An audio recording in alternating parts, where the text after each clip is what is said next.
Selamat datang di channel Syiar Kalam FM. Assalamualaikum warahmatullahi wabarakatuh. Waalaikumsalam warahmatullahi wabarakatuh. Perkenalkan, nama saya Baik Fitra Adila. Saya murid siswa kelas 3 SMA. Nah, alhamdulillah, terima kasih Ustaz, saya sudah dikasih kesempatan untuk bertanya-tanya di sini. Oke, Nah, kita ngobrol. jadi saya kan ini Apa ya. nanya apa? Ustaz kan kuliahnya kan di jurusan akidah filsafat ya, Ustaz? Iya. Nah, saya mau nanya, filsafat tuh apa sih, Ustaz? Filsafat itu kalau gampangnya begini deh, itu sering dikasih penjelasan filosofi itu dari kata philo dan sophia. Artinya itu mencintai kebijaksanaan. Jadi filsafat itu satu ilmu, satu disiplin keilmuan yang mengajarkan kebijaksanaan dalam memaknai hidup, memaknai manusia, memaknai alam semesta, tentunya juga mempertanyakan apakah alam ini ada yang menciptakan atau tidak. Mencari hakikat dari segala sesuatu. Itu karakter filsafat begitu. Mengajak orang untuk berpikir secara kritis, secara mendalam, secara sistematis. Paham nggak sistematis? Sistematis itu artinya berurut. Nggak loncat-loncat cara berpikirnya. Nah, saya mau nanya kira-kira sama kamu. Kira-kira ilmu begini zaman sekarang perlu apa nggak? Perlu. Perlu, kenapa? Lihat, sekarang kita hidup di zaman medsos ya. Dikit-dikit orang bangun tidur aja udah banyak informasi kan. Dari Instagram, ya dari YouTube, ya dari Google, ya dari TikTok, macam-macam tuh. Kadang-kadang orang tuh nggak kritis, nggak bisa membedakan mana pendapat yang benar, mana yang salah. Mana informasi yang tepat, mana informasi yang cacat, ya kan? Kadang-kadang tuh orang langsung terima begitu aja, ini benar. Ternyata kemudian itu terbukti berita bohong. Sering nggak terjadi begitu? Jadi orang langsung membenarkan tanpa mempertanyakan tuh sering nggak? Tiba-tiba kemudian tertipu oleh berita bohong itu, ya kan? Kalau orang belajar filsafat, kemudian mengembangkan sikap kritisnya, dia nggak akan terjebak dalam hal semacam itu. Jadi filsafat itu mengajari kita atau menuntun kita untuk menyingkap hakikat dari segala sesuatu.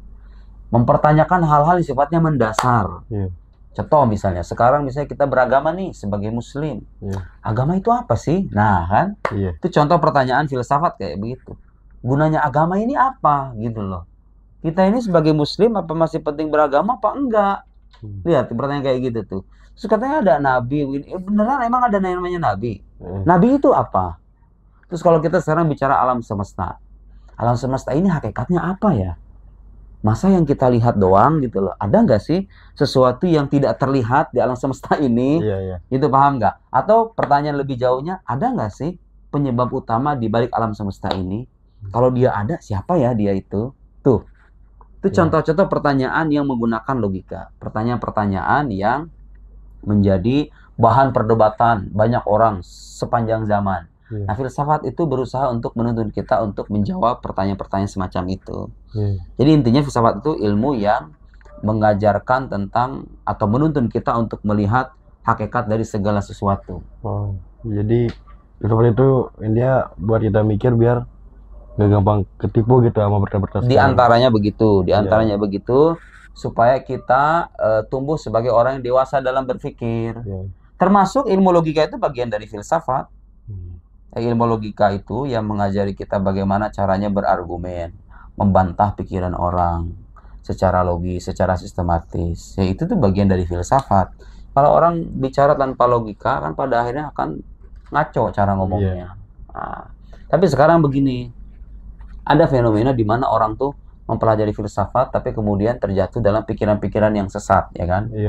Ada orang belajar filsafat tuh jadi kritis terhadap agama, nggak percaya Tuhan lagi, nggak percaya Nabi, nggak percaya kitab suci dan lain-lain. Yang salah bukan filsafatnya, yang salah adalah orangnya, cara berpikir orangnya. Karena kalau dan gini, dalam filsafat sendiri ada banyak emang para filsuf-filsuf yang ateis, yang nggak percaya Tuhan.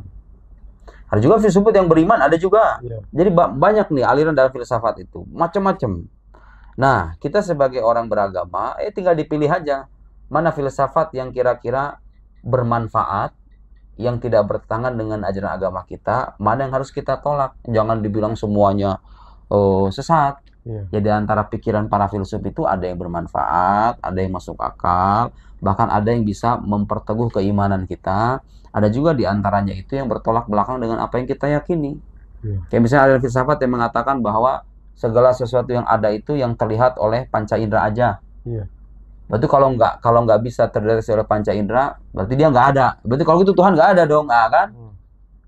Ada tuh, ada banyak filsuf-filsuf yang punya pikiran-pikiran yang kalau kita lihat pikiran-pikirannya itu bertolak belakang dengan agama kita.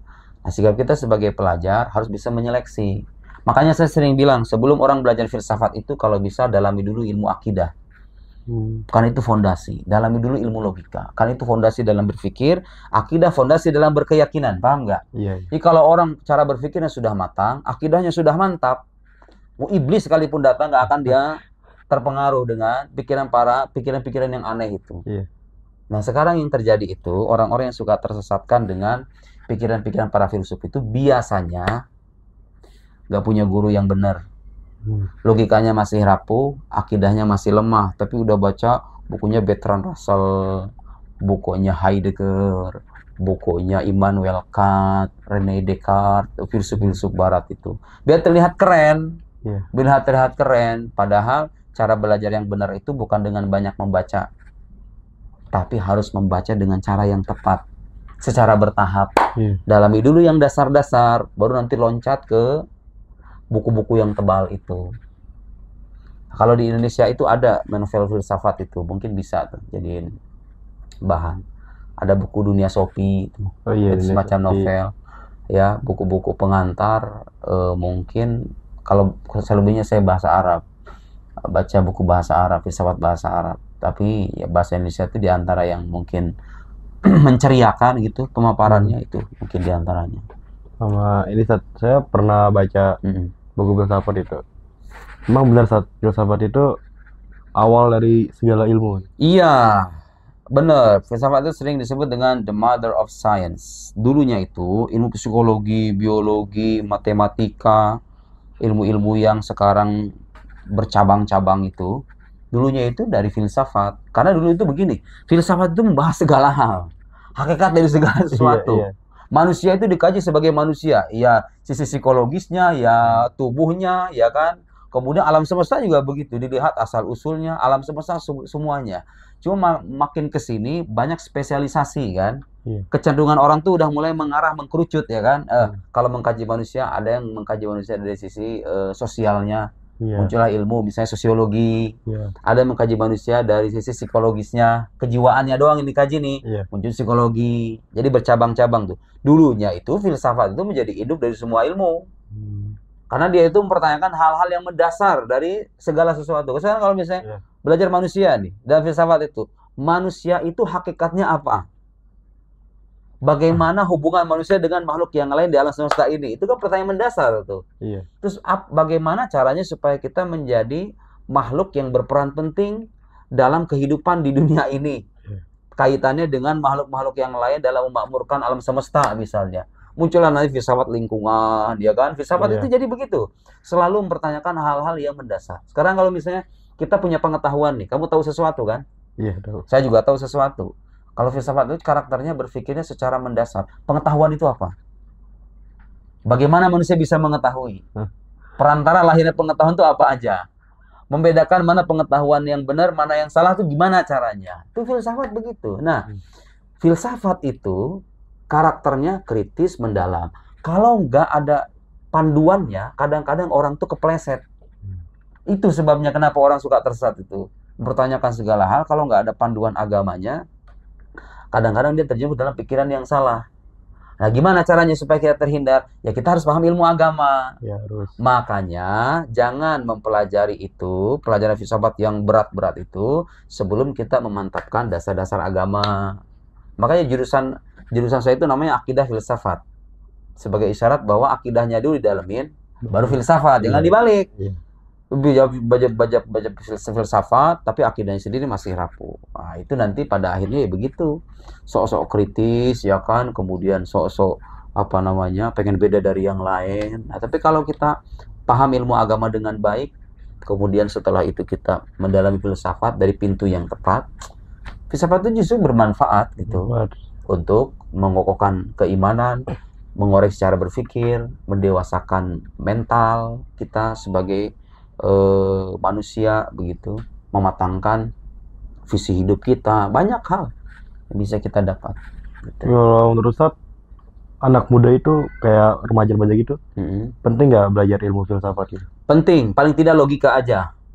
Paling tidak belajar ilmu logika sebagai dasar supaya kita itu punya bekal dalam berpikir.